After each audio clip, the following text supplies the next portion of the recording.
माता की जिंदाबाद।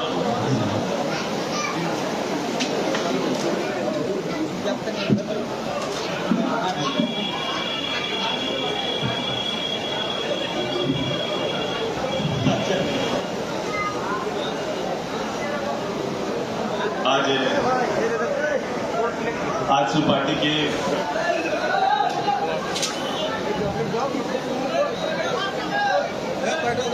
राजमहल लोकसभा स्तरीय कार्यकर्ता सम्मेलन में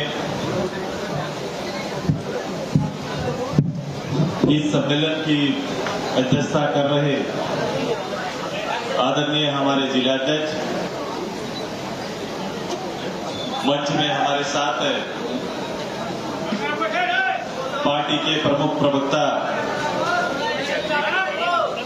आदरणीय डॉक्टर देशरथ भगत जी,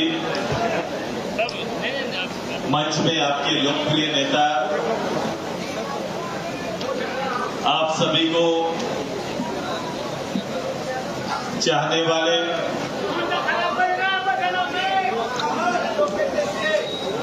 एक सेवक के रूप में अपना परिचय बनाने वाले आपके पूर्व विधायक, पार्टी के केंद्रीय उपाध्यक्ष अखिल भाई के लिए ताली नहीं बजता है क्या?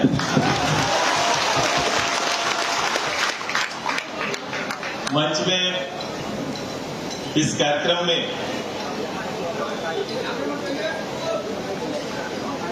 हमारे पार्टी के वरीय नेता और जिनके अंदर लोगों की सेवा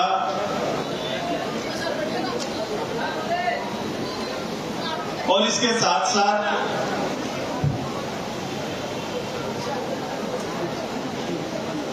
सब कुछ होते हुए भी अपने आप को साधारण कैसे रखा जाता है,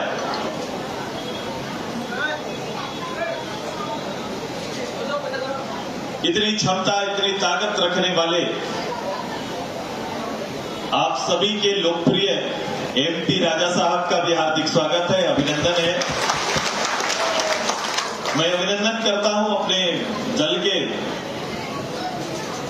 वरीय नेता और लगातार जामताड़ा में संघर्ष कर रहे तरुण गुप्ता जी का, जो पार्टी के केंद्रीय नेता हैं, इनका भी हार्दिक स्वागत है, अभिनंदन है। हम तरुण भाई से कहेंगे थोड़ा खड़े हो जाएंगे तो सब पहचान भी लेंगे आपको। मैं अपने नाला में उस विधानसभा में लगातार अपना काम और योगदान देने वाले मास्टर जी के नाम से परिचित है माधव बाबू का हार्दिक स्वागत है, अभिनंदन है। मैं स्वागत करता हूं हमारे आने वाली पीढ़ी और पीढ़ी के नेता के रूप में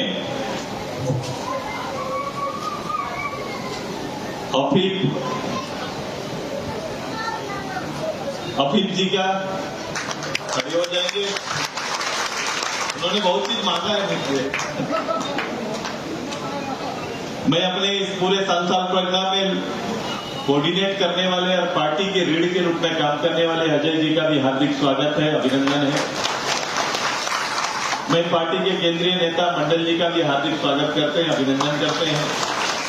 साहिबगंज जिला के आदरणीय जिलाध्यक्ष चतुरानंद पांडे जी का हार्दिक स्वागत है, अभिनंदन है।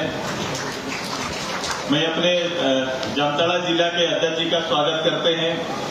हम अपने गोड्डा जिला के जिलाध्यक्ष जी का स्वागत करते हैं। देवघर के नौजवान साथी जिलाध्यक्ष का हार्दिक स्वागत करते हैं। मैं पार्टी के सभी केंद्रीय नेता जो यहाँ पर हैं, पार्टी के सभी जिला के अलग अलग पदभार में आए हुए सभी दायित्ववान कार्यकर्ता पदाधिकारियों का, प्रखंड के पदाधिकारियों का, अगर ग्राम प्रभारी के रूप में अगर यह काम प्रारंभ हुआ है तो वहां तक के पदाधिकारी, महिला पदाधिकारी और उसके साथ साथ प्रेस मीडिया के सभी साथियों का हार्दिक स्वागत, अभिनंदन करते हुए सभी को जोहार। क्या सब कर जाएगा। एक लंबे अरसे के बाद राजमहल लोकसभा पर चर्चा करने के लिए कार्यकर्ताओं के साथ आज का कार्यक्रम सुनिश्चित हुआ है। भीषण गर्मी है, इसके बावजूद कार्यकर्ताओं का योगदान सराहनीय है। मैं हजारों की तादाद में आए हुए आप सभी कार्यकर्ताओं का तहे दिल से हार्दिक स्वागत करता हूं, अभिनंदन करता हूं आप सभी का। हम सभी एक राजनीतिक कार्यकर्ता और उसके दायित्व के आधार पर सभी लोग यहां पर पहुंचे। हमारे पूर्व वक्ता जिनको मैं सुन रहा था, वर्तमान सरकार के गुणों की चर्चा कर रहे थे। राजनीतिक परिभाषा में लोग आलोचना कह सकते हैं, लेकिन मुझे इस सरकार के गुण लगते हैं जिनकी चर्चा कर रहे थे। और चर्चा का मूल उद्देश्य आपके क्षेत्र में जो अभाव है, जो कमियां हैं, वो उसका केंद्र बिंदु था। आपने अपने क्षेत्र के पानी के अभाव के बारे में चर्चा किया, सिंचाई के जल के बारे में चर्चा किया, आपने अपने क्षेत्र के लॉ एंड ऑर्डर पर चर्चा किया, कानून व्यवस्था पर चर्चा किया, आपने अपने क्षेत्र पर रोजगार के सृजित करने वाले अवसर को और उनके बंद होने का कारोबार पर चर्चा किया, आपने अपने क्षेत्र के स्वास्थ्य सेवा पर चर्चा किया, आपने शिक्षा व्यवस्था पर चर्चा किया। ये मूल केंद्र रहा। मुझे आज अच्छा लग रहा है, मुझे आज इस बात का अच्छा लग रहा है कि आफ्टर इलेक्शन के बाद लोग अपनी आवश्यकताओं पर चर्चा करते और आवश्यकता के आधार पर राजनीतिक आलोचनाएं करते। एक अच्छी परंपरा अभी लग रहा है, लेकिन मैं व्यक्तिगत साक्षी हूं। मैं व्यक्तिगत रूप से दोनों विधानसभा, खासकर पाकुड़ और राजमहल, जितना समय मुझसे हो सका मैंने गांव-गांव तक जाकर रात तक आपके साथ बैठक किया, मैंने मीटिंग करने का काम किया। मैं समझना भी चाह रहा था। मेरे लिए कई चीजें नया एक्सपीरियंस था मेरे जीवन में। लोकप्रियता तो दिख रही थी मेरे दोनों लीडर का। जहां लोग चाहते थे कि दोनों स्थापित हो, लोग चाहते थे कि ये मेरा नेता बने, ये हमारा नेतृत्व करे, ऐसी भावनाएं थी। लेकिन परिणाम आने के बाद और परिणाम के बीच का टसल, क्योंकि मैं जब आपके बीच में था तो मेरा परिचय पूरे प्रदेश भर में एक उम्मीद के रूप में मेरा परिचय बनता है। लोग ये कहेंगे कि ये व्यक्ति नेतृत्व करेंगे, तो विकास के जो मानक पर आप चर्चा कर रहे हैं वो मानक पूरा हो सकता है। ये विश्वास का हम लोग ने बनाया। मेरा आपका संबंध और मेरे बारे में कल्पनाएं, और उसका आधार क्या होगा? उसका आधार यही होगा कि इस व्यक्ति ने अपना राजनीतिक परिचय खुद बनाया, राजनीति को फैलाया, मजबूती से उस मंच पर खड़ा है, और जब मंच पर जाता है तो लोगों के लिए नए कीर्तिमान स्थापित करता है। यही परिचय बनाया है और इसी परिचय के साथ आज मंच पर फिर से आपके बीच आए। बताओ पूरा वातावरण को। उस समय गांव में रोजी रोटी, अस्पताल, दवाई तब भी आवश्यकता थी, लेकिन उसके बाद कांग्रेस, झारखंड मुक्ति मोर्चा के इस गठबंधन के लोगों ने आपके पास आपके पानी को, अस्पताल को, आपके रोजगार को किनारे करते हुए एनआरसी जैसा सब्जेक्ट आपको देने का काम किया था। एनआरसी ये सब्जेक्ट दिया कि नहीं आपको? और ये सब्जेक्ट एक बार नहीं, आजादी के बाद से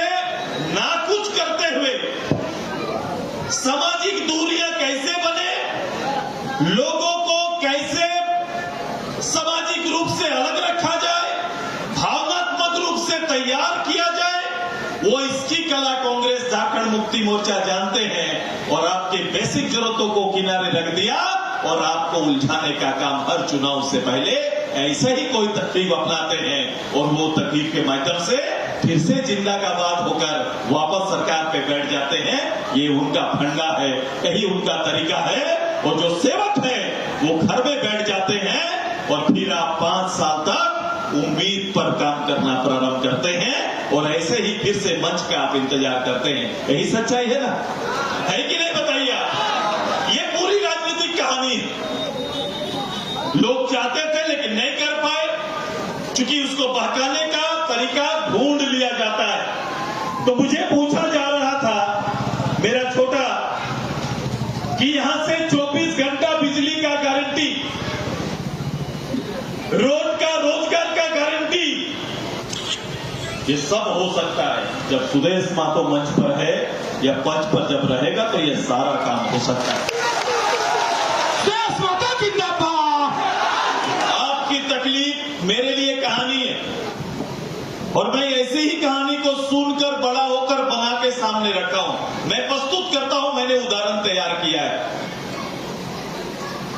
मैंने आपको उदाहरण दिया है।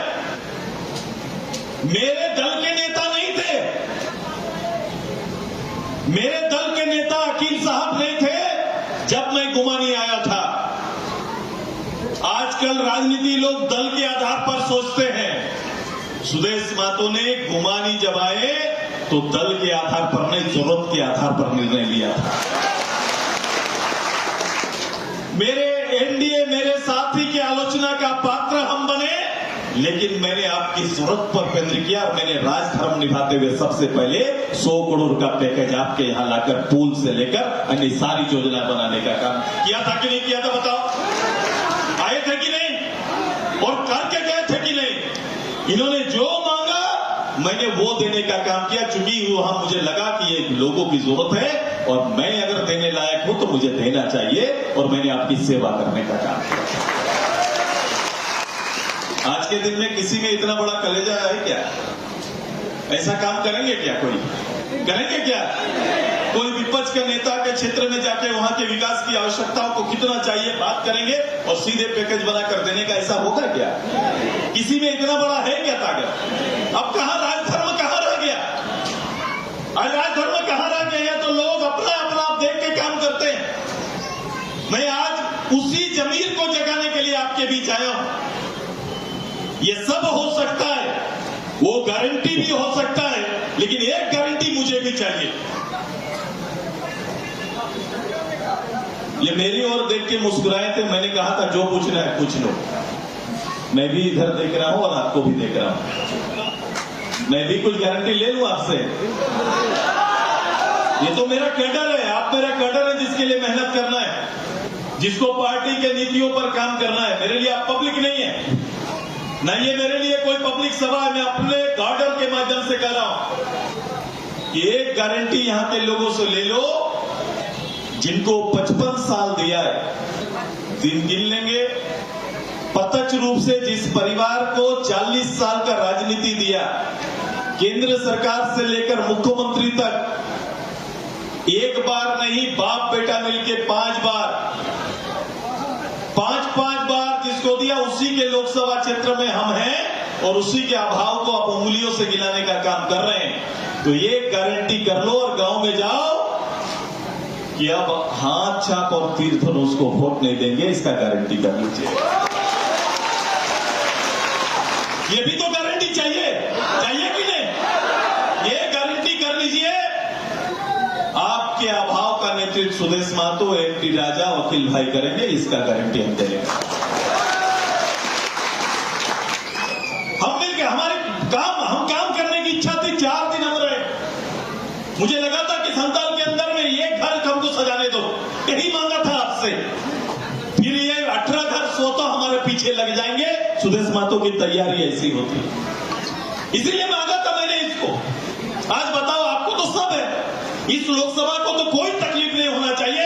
राजनीतिक सारी शक्तियां आपके पास है भाई, आपके पास मुख्यमंत्री है, इसी लोकसभा से आपने मुख्यमंत्री दिया है, इसी लोकसभा से आपके ग्रामीण विकास मंत्री हैं, इसी लोकसभा से आपका सांसद भी आपका उसी दल से है।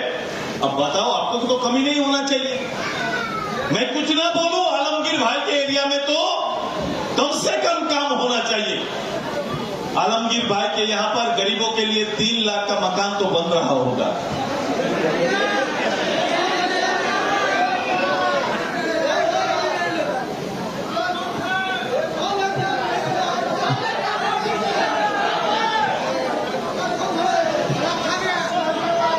क्या बात करते हैं आप? आपने विधानसभा और पार्टियों का घोषणा पत्र नहीं पढ़ा था क्या? 3 लाख का आवास आपके यहां पर आ रहा है कि नहीं आ रहा है?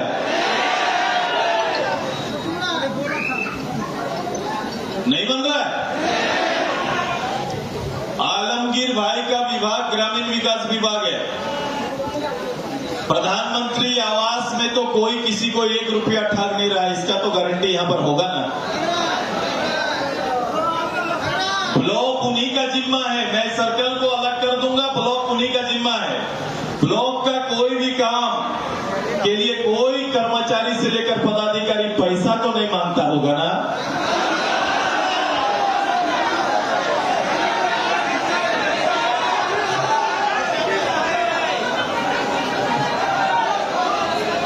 मनरेगा में तो पैसा नहीं ना मांगा जाता है,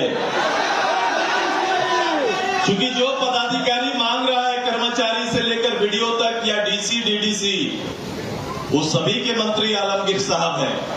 और आलमगीर साहब से तो भय तो लगता होगा ना, भय तो लगता होगा कि जब कमांड करने वाला अपने यहां पर है तो किस लिहाज से हम कोई गलती या हरकत करें। इसलिए यहां पर भ्रष्टाचार संभव नहीं है। एक भी कहीं पर किसी ब्लॉक या जिला मुख्यालय में किसी को पैसा देने की जरूरत नहीं पड़ती है।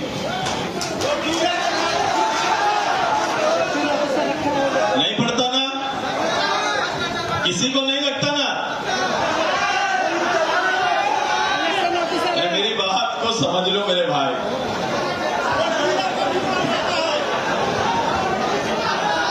मैं गलत बोल रहा हूं, मैं गलत बोल रहा हूं। ऐसा आलमगीर साहब ने विधानसभा में हम लोग को बताया।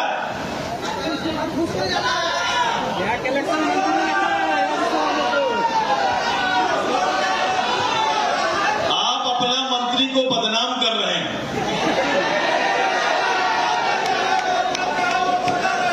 ऐसा है क्या? बदनाम कर रहे हैं आप, गलत बात बोल रहे हैं आप लोग।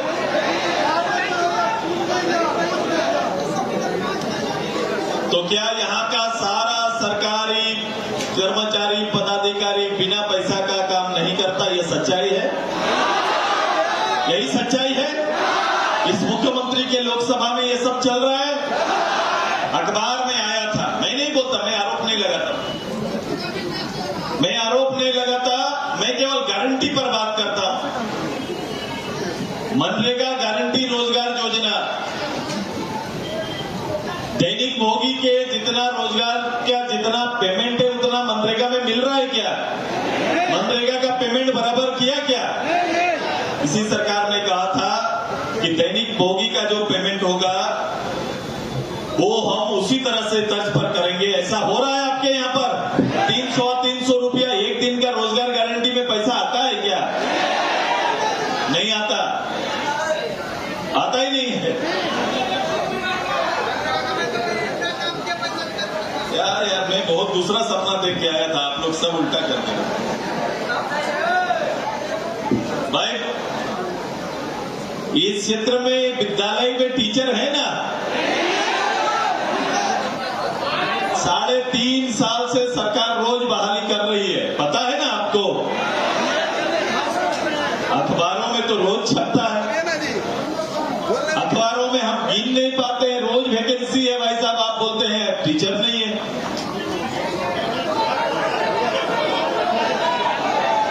है क्या? टीचर नहीं है? नहीं भाई, जो मुख्यमंत्री बोलेंगे अखबार की मजबूरी है, छापना पड़ेगा। मंत्री मुख्यमंत्री राजा ना, किंग है ना, वो राजा है। मैं तो हाउस के अंदर बोलता हूँ भाई, युवराज को अब राजा हो गया, क्योंकि राजतंत्र है यहाँ पर। लोकतंत्र रहता तो ग्राम सभा की बातों का सम्मान होता। आलमगीर साहब, यहाँ अगर यहाँ पर लोगों की भावना, ग्राम सभा का भावना का सम्मान नहीं हो रहा है, मतलब राजतंत्र चल रहा है यहाँ पर, लोकतंत्र स्थापित नहीं है। और लोकतंत्र की भाषा आपके अधिकारी नहीं समझ रहे क्या? समझ रहे कोई अधिकारी? दरोगा की ड्यूटी कहां है बताओ?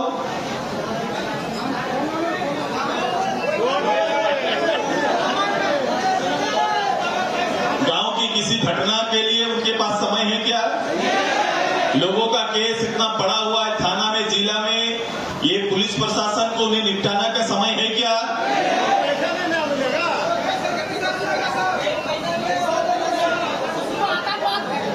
सर्कल ऑफिसर का काम क्या रह गया? मोटेशन का काम चल रहा है, रसीद कट रहा है क्या? इसका जमीन उसके खाते में चढ़ रहा है क्या? यही तो चल रहा है। एक डिसमिल जमीन रजिस्ट्री करने का से लेकर मोटेशन तक का तय है, कितना लगेगा ये तय है कि नहीं तय है? ये अराजकता का स्थिति है। जितना गिनेंगे, मैं कुछ नहीं, मैं केवल शासन पर और कमिटमेंट पर बात कर रहा हूं। अधिकतर नौजवान साथी आए हैं, उन्होंने कहा था कि हमारा प्रदेश आएगा, स्थानीय नीति नियोजन नीति बनाएंगे। बन गया क्या? स्थानीय नीति नियोजन नीति बन गया क्या? अगर नौकरी नहीं दे पाए तो 5,000 7,000 रुपया का तो स्टाइपेंड मिल रहा है ना आप सभी लोगों को? नहीं मिल रहा है? नौकरी क्या मिला? एक भी काम। इनको पीड़ा नहीं है, आपको ये लगता है ये सब्जेक्ट है, ये हमें दुखी करता है ये विषय। राजनेताओं के आंख में पानी होना चाहिए। अगर इतनी गंभीर परिस्थिति के बाद भी इनकी आंख में पानी नहीं है, तो ये गंभीर राजनेता आपके सेवक कभी नहीं हो सकते, ये सेवा नहीं कर सकते, इनकी जिम्मेदारी नहीं उठा सकते। ये केवल अवसर का लाभ लेते हैं। अवसर जो मैंने बताया, जो कैसे समाज को तोड़ के रखा जाता है, वो मंत्र सीख के आते हैं और हम बकाम में चले जाते हैं। अब ये पूरे कैडर को, आपको अपनी सरकार, अपना नेतृत्व लाने की तैयारी करना। मैं बार बार बोलता हूं, देखो शुरुआत में जब इस राज्य में सरकारी लंबी नहीं चल रही थी, जब हम लोग थे, तो 12 महीने का, 14 महीने का, 22 महीने की सरकारें बन रही थी। तो पूरे राज्य भर में एक बात और चर्चा हुआ कि भाई 5 साल का गवर्नमेंट आना चाहिए तो जाके विकास होगा। चर्चा हुई थी कि नहीं? क्योंकि 5 साल गवर्नमेंट नहीं आ रहा है, इसलिए विकास नहीं हो रहा है। पिछले 2 बार से 5 साल का बहुमत पब्लिक ने ये भी देख लिया कि नहीं? 5 साल का आ गया, फिर भी आज दिक्कत है। ये दिक्कत इसलिए है क्योंकि अब दल चुनते हैं। दल मत चुनिए, नेता चुनने का काम करिए। जिस नेता में ताकत होगा, क्षमता होगा, उसको चुनिए। क्योंकि दल और चुनने और बहुमत के बाद नेतृत्व साफ नहीं करता कोई दल कि कौन उसका नेतृत्व करेगा, ये स्पष्ट रहता नहीं है। उससे जनता ठगा जाता है। जिनमें करने की कुवत हो उसको चुन के लाइए। अगर अकील भाई में ताकत हो तो अकील भाई को चुन के लाइए। कल मत देखिए, ये तय करिए कि अकील भाई मेरा नेतृत्व करेगा। पार्टी को इस स्तर में तैयारी करना होगा। मैं आज टटोलने आया हूं, मैं सुन रहा था पाकुड़ लोकसभा का हाल, वहां के नेतृत्व का हाल, वहां के राजनेताओं का हाल।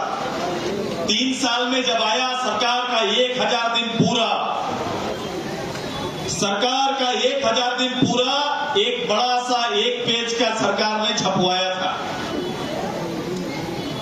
उसी दिन आया था साहेबगंज को लेकर कि साहेबगंज में 1000 करोड़ का गोलमाल।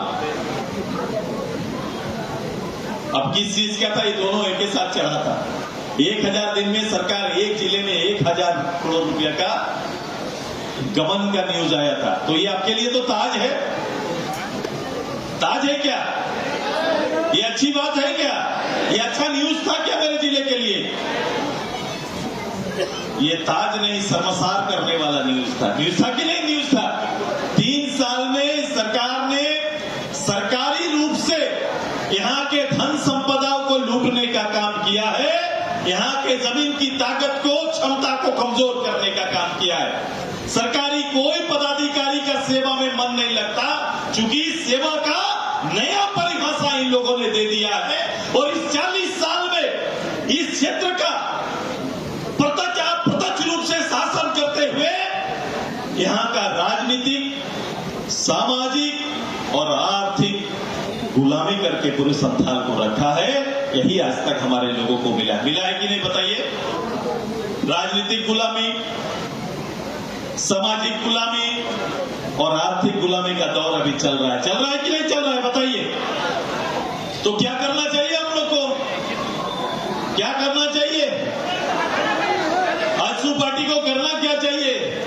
बांकुड़ के नौजवानों को क्या करना चाहिए? साहिबगंज के नौजवानों को क्या करना चाहिए? क्या दायित्व है राजनीतिक हमारा?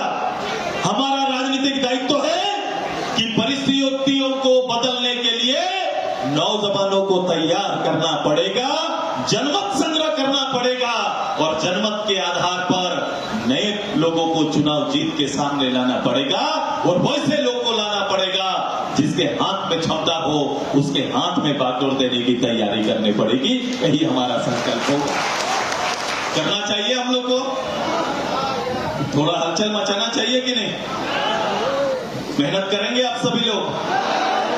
आप मेहनत करेंगे तो हम मैदान में रहेंगे, करेंगे ना? निराशा नहीं, आपका सपोर्ट मेरा आशा है। और हम लोग हमें कोई हड़बड़ी नहीं है, लेकिन मैं करके दिखाना चाहता हूं। मैं इस गरीबी के बीच में काम करना चाहता हूं। जिसके बगल में गंगा फल बहे उसको पानी का दिक्कत हो, ऐसा होने नहीं देंगे। गंगा का जल घर घर पहुंचेगा, ये तैयारी लोग करेंगे। ये तैयारी जिसके ताकत जमीन पर इतनी हो, एक भी बताओ, अगर बोकारो से जमशेदपुर इस सब को हटा दे तो एक इंडस्ट्री कहीं पर आया क्या? मुख्यमंत्री चाहते तो ये काम कर सकते थे कि नहीं? उनके लोगों की चिंता होती, रोजगार का चिंता होता तो कोई तो पहल करता। एक मुख्यमंत्री क्षमतावान होता है, पहले आए भाषण दिए, मुझे केंद्र की कोई जरूरत नहीं है, केंद्र सरकार की कोई जरूरत नहीं है, मैं अपने लोगों को हुनर से खिला दूंगा। अब बताओ, एक भी पहल हुआ क्या दोनों जिला में? हो भी नहीं सकता है। फ्री खाने का आदत जो लगा हुआ है, बिना काम किए हुए जिसको वरदान मिलेगा वो मेहनत करेगा क्या? तो आप तो वरदान दे रहे हैं, 50 साल से वरदान देते हैं ना। अब अपने घर में काम करने, अपने परिवार का अगर बेटा 18 साल का हो गया, घर में बैठा हुआ है, तो माँ बाप देने से पहले 4 बार बोलता है कुछ काम करो, होता है कि नहीं? और नहीं काम करने पर कम से कम माँ जब खाना देती है तो बोलती है तेरा बाप मेहनत करके ला दे रहा है और खाओ तुम, बोलती है कि नहीं? बोलो गांव में ये सुने व्यक्तिगत रूप से हर नौजवान सुनता है अपने माँ बाप से, सुनता है कि नहीं? अगर आप काम नहीं कर रहे हैं और आप योग्य हो गए तो माँ बाप का ताना देगी कि बूढ़ा बाप फट रहा है और आप खा रहे हैं, खाली आपको काम करना चाहिए। और बताओ, राजनीति में आप तो पीढ़ियों को सेवा कर रहे हैं जी।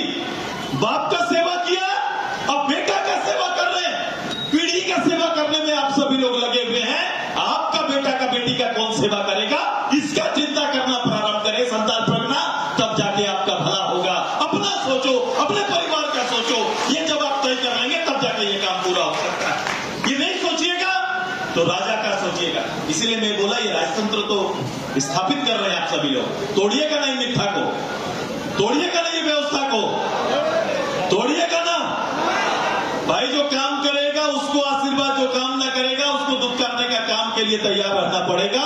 ये तैयारी आप सभी करिए। लोकसभा में हमारा काम प्रारंभ होगा, हम लोग आएंगे, जुटेंगे, एक एक गांव तक संदेश पहुंचाइए। इस क्षेत्र के विकास के लिए 50 साल जो रहा, लेकिन आने वाला अच्छा करने के लिए एक एक कार्यकर्ता को मेहनत करना पड़ेगा। तैयार है सभी लोग?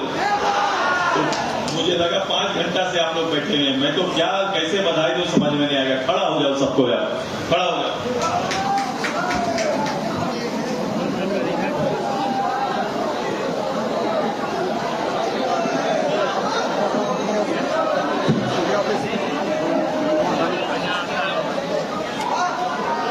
महिलाओं के लिए कुछ कार्यक्रम चला रहे हैं आलमगीर भाई, कुछ चल रहा है दीदी? रोजगार का कोई आधार चल रहा है महिलाओं के लिए? कुछ कार्यक्रम चल रहा है कहीं पर? नहीं चला रहे हैं।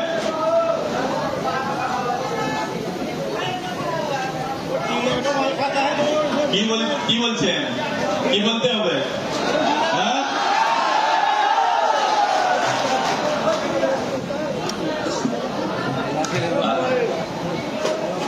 সবাই তৈরি আছো না হো কিছু করতে হবে তো হ্যাঁ করতে হবে তো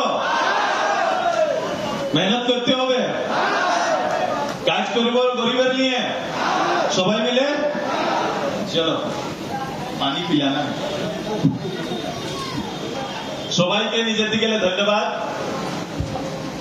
আশা করি সবাই নিজের রাজনীতির চিন্তাধারাকে মজবুত করে আপনারা সবাই এই হাত আর কি বলে তীর ধনুষকে সাফ করবার নিয়ে কাজ করবেন তো সবাই হবে তো সাফ এবারে এই সংকল্পটা আপনারা গায়ের লোককে দাও গায়ে যাও আর এদের যে কর্ম যে মানুষটা কর্ম করছে সে মানুষটার বারে চর্চা করো আর বলো কি অকিল ভাই এমটি ভাই মতন আমরা সেবক চাই আমাকে राजा नहीं सेवक चाहिए ये तैयारी करिए आप सभी लोग ये तैयारी आप सभी लोग मिलकर करेंगे ना सभी लोग चलो एक बार जोरदार ताली के साथ हम लोग राजमहल के कार्यकर्ताओं को हम लोग बधाई देंगे आजसू पार्टी जिंदाबाद जिंदाबाद जिंदाबाद आजसू पार्टी जिंदाबाद जिंदाबाद जिंदाबाद घर से निकलता तो मेरे स्वर्ण रेखा किनारे मेरा घर है हम कहाँ जा रहे हैं बोल रहे हैं हमारे गंगा किनारे जा रहे हैं अभी हमारे ई किनारे से वो किनारे तक आजसू का झंडा लहराएंगे यही मेरा संकल्प है और उसकी तैयारी करने के लिए कोई काम कठिन नहीं होता खाली काम करो मेहनत करो कोई टेम्परेचर रहे कोई नहीं जीत पकड़ो जीत है ना आपको बदलने का खाली मतदान रखो मैं आपके साथ हूं पूरा राज्य की दशा ऐसी ही है आओ इन राजाओं को अपने वास पर सुनिश्चित कर देंगे और आम लोगों का लोकतांत्रिक व्यवस्था स्थापित करेंगे जहां हर गरीब ये बोले कि मेरा शासन है ये बोलने का साहस और हिम्मत रखे ये तैयारी देने के लिए हम सब आएंगे आप सभी कार्यकर्ताओं को बधाई खेती बाड़ी का दिन है एक आध महीना आप थोड़ा व्यस्त रहेंगे मैं पार्टी कैडर को कुछ काम दूंगा लेकिन सितंबर से सुरेश मातो फिर से आपके विधानसभा ब्लॉक में आने का तैयारी करेगा हम विधानसभा में कार्यक्रम करने की तैयारी